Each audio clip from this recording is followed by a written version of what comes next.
Bom, vamos começar falando aqui do jogo de amanhã, né? Pedir para a produção colocar aí os relacionados para a partida, né, desse sábado, ou perdão, desse domingo, às 16 horas, Curitiba e Flamengo, e a gente vai destrinchando aqui os jogadores que não vão poder atuar. Tá aí na tela, os relacionados para o jogo de amanhã: Ayrton Lucas, Cleiton, Diego, Pulgar, Cebolinha, Fabrício Bruno, Felipe Luiz, Hugo Souza, Igor Jesus, João Gomes, Cauã, Léo Pereira, Marcos Paulo, Marinho, Mateusão, Matheus Cunha, Matheus França, Matheus Gonçalves, Mateuzinho, Pablo, Rodinei, Thiago Maia, Vidal e Verton. Esses são os jogadores. E aí, ó, a gente tem algumas situações aqui, que é o Arrascaeta, por exemplo, né, que ele cada aquele problema no pubis, as dores, ele não deve mais jogar pelo Flamengo esse ano, e aí deve fazer uma preparação especial visando a Copa do Mundo, né? Vai ser preservado visando a Copa do Mundo, não deve mais atuar pelo Flamengo, mas como é que se fala? Já entregou, né? Que ele tinha que entregar esse ano para o Flamengo, né? Levantando 2 títulos. E o Pedro e o Everton Ribeiro também não viajam também lá para Curitiba, né? E estão aí na expectativa de serem também convocados para a Copa do Mundo. O Tite faz a convocação na próxima segunda-feira, às 13 horas, horário de Brasília, e serão 26 convocados. Não era acostumado na época que eram 23, agora são 26 convocados, e a Copa acontece daqui a 25 dias. Então a gente não tem aí Pedro, Everton Ribeiro que não viajam, e também o Arrascaeta, que vai sendo preservado aí para a Copa do Mundo, né, para poder resolver também o problema do pubis, né? A gente também tem que pensar em 2023. Lady Locke falou: Matheus de várias qualidades. Produção, quiser colocar aí já a provável escalação para amanhã. Rafael Lima, vamos ter hat-trick do Matheus, só não sei qual é. Qual é? Bom, vamos lá. Provável escalação do Flamengo para enfrentar o Curitiba neste domingo às 16 horas. Hugo Souza, Mateuzinho, Fabrício Bruno, Pablo e Ayrton Lucas. Mais à frente, Pulgar, Vidal, Vitor Hugo, Cebolinha, Marinho e o nosso menino Matheus França, que fez um golaço contra o Corinthians, né? Petit, esse deve ser o time aí que a gente, os últimos jogos do campeonato, né, deve atuar. Na minha avaliação, tem condições de vencer o Curitiba, mas eu quero ouvir aí a sua opinião. Com certeza, esse time tem condições de vencer, com certeza. Só que o Flamengo perde um pouco de criatividade, porque o Flamengo não tem as características de jogadores no meio-campo com a qualidade que tem um time titular. Eu sempre digo que ali o nosso meio-campo ele é muito modificado, né? E a gente entra com Vidal, Pulgar e o próprio Vitor Hugo, né? Não vejo ali do último jogo o João Gomes ainda jogou, né? E eu vejo esse time aí jogando, esse time aí vai jogar pelas pontas, tanto com o Marinho, quanto com o Cebolinha. O Cebolinha já apresenta aí uma evolução, né? O Cebolinha já começa a fazer aí bons jogos. E o Marinho não falta vontade, né? O Marinho é um cara que está sempre correndo, está sempre ajudando, mas ainda deixa a desejar, não consegue fazer grandes jogos aí no Flamengo. É um ou outro que ele consegue, então o Marinho deixa a desejar ainda. Mas esse Flamengo que vai a campo aí é um Flamengo que tem totais condições de vencer o Curitiba, mas o torcedor sabe, o torcedor não espera esse time aí jogando como o time titular joga. Esse time ele tem deficiência, esse time sofre um pouco, principalmente no meio-campo, né? Mas esse time do Flamengo ainda é mais forte do que o time do Curitiba. É um time que, como você falou, né? O time muda um pouco a característica, né? Com esse Muda elenco, muito, muda muito, muda muito. né?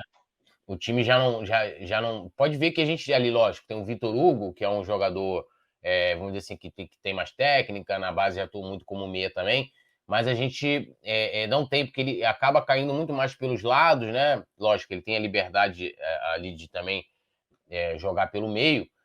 O Matheus França fica como um falso 9, né? mas a gente acaba perdendo a qualidade do meio, porque como a gente não tem um substituto do Arrascaeta, né, um jogador praticamente com as mesmas características dele, esse time alternativo do Flamengo é um time que joga mais aberto. E aí a gente conta muito com esses jogadores que atuam pelos lados do campo, né?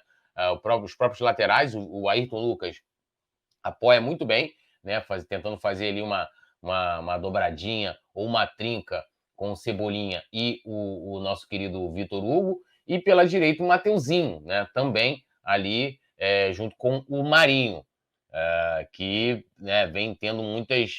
Né, o Petit colocou muito bem. Ele oscila, né? O Marinho não tem uma regularidade muito grande, né?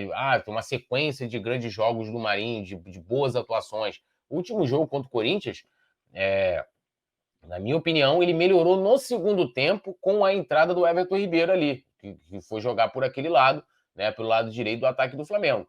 Mas o primeiro tempo do Marinho, cara, teve uma hora que eu já tava assim, falando, cara, não aguento mais, né, matando jogadas, contra-ataques do Flamengo, errando em demasia, com muita dificuldade. Já o Cebolinha, né, parece que ele vai tendo já vai crescendo a cada partida, né? Tendo boas atuações, jogou bem contra o Corinthians. Ainda não é aquele Cebolinha que a gente espera, claro, a gente espera um Cebolinha que seja um dos caras que a gente fala assim, ó, o Cebolinha hoje pode ser titular do Flamengo, né? E ele ainda não tá nesse status, porque você mexeria naquele time das Copas, você mexeria na estrutura da equipe, né? Como a gente está falando aqui, esse time alternativo do Flamengo, que é o tal do time B, que eu acho que o Flamengo ainda não tem pronto, essa coisa de ter dois times, né?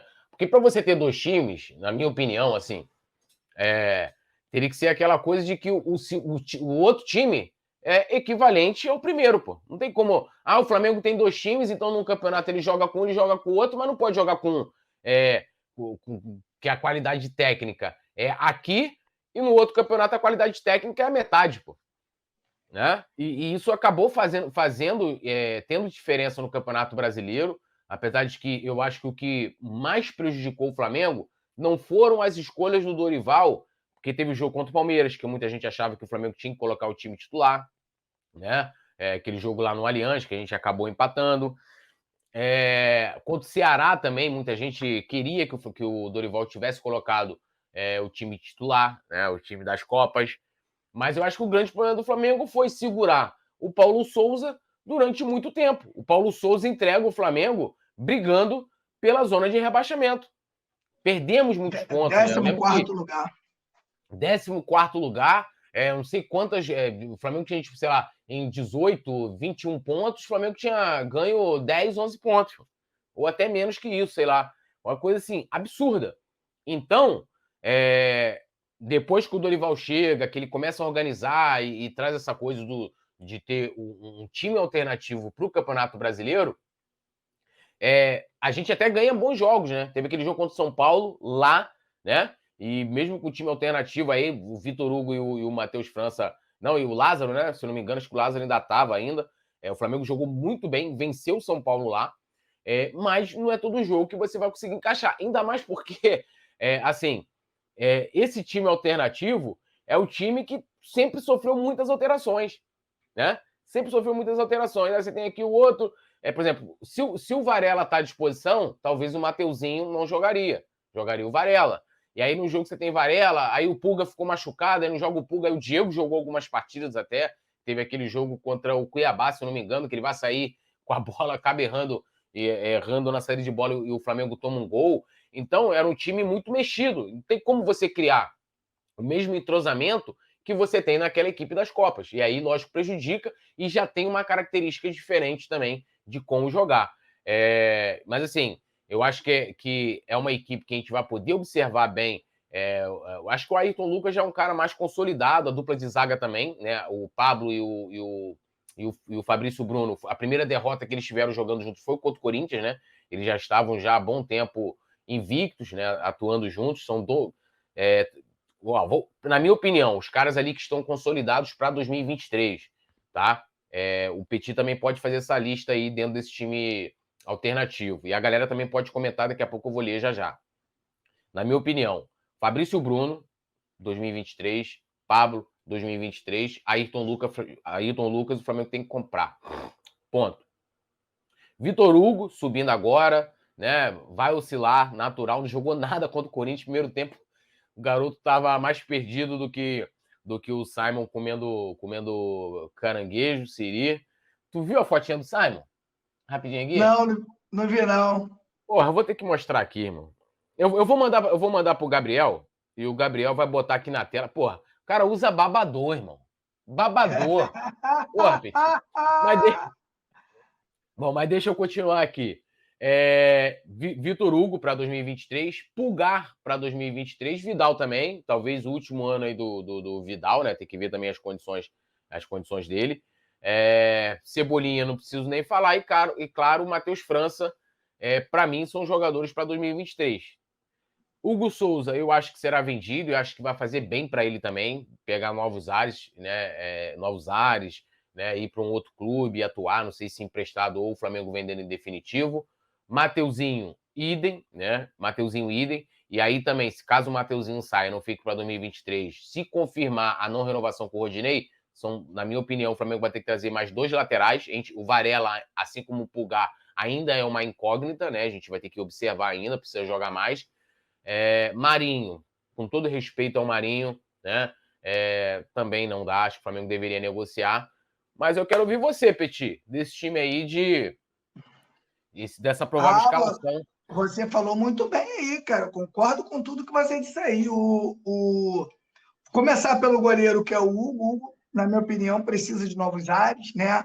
O Mateuzinho já não vem entregando há um bom tempo, né? O que se espera de um lateral a nível de Flamengo, mas é um garoto muito novo, né? De repente o Flamengo entenda que ele possa fazer parte aí de 2023 e tal. Eu acho que você ter um Mateuzinho no banco é uma coisa, só que eu acho que ele não briga pela titularidade, né? Fabrício Bruno e Pablo consolidado, o Ayrton Lucas, se o Flamengo comprar, é outro cara aí que vai brigar pela titularidade com o Felipe Luiz. O Eric Pulgar já mostra uma qualidade, gostei muito do jogo que ele fez contra o Corinthians, né? O Vitor Hugo é uma prata da casa, está se consolidando aí, vai oscilar, não tem jeito. O Arturo Vidal, não vê, eu sempre digo aqui, o Arturo Vidal jogando no segundo tempo é uma coisa, o Arturo Vidal entrando no primeiro tempo, com o jogo começando, aí já é um caso a pensar, né? O Flamengo já, na minha opinião, já perde com o Arturo Vidal em campo. É um jogador que tem uma certa idade e não corre o que o João Gomes corre em campo, né? Não corre por um espaço menor, um jogador muito inteligente, tem um bom passe, mas eu acho que o Flamengo perde um pouco com o Vidal em campo quando ele entra no primeiro tempo. Eu não vejo o Vidal titular dessa equipe. Marinho, se eu fosse o Flamengo, arrumava um dinheiro nele, que o Marinho tem muito mercado, muitos clubes, né, querem o Marinho, Cebolinha melhorando muito, e esse Matheus França aí, para mim, é o cara que vai dar o que falar, tá? Esse Matheus França aí é muito bom. Moleque muito novo, moleque sempre chega na frente dos zagueiros, muita personalidade ele tem, sabe fazer gol, e para mim acho que a surpresa boa do Flamengo é esse garoto aí, Matheus França.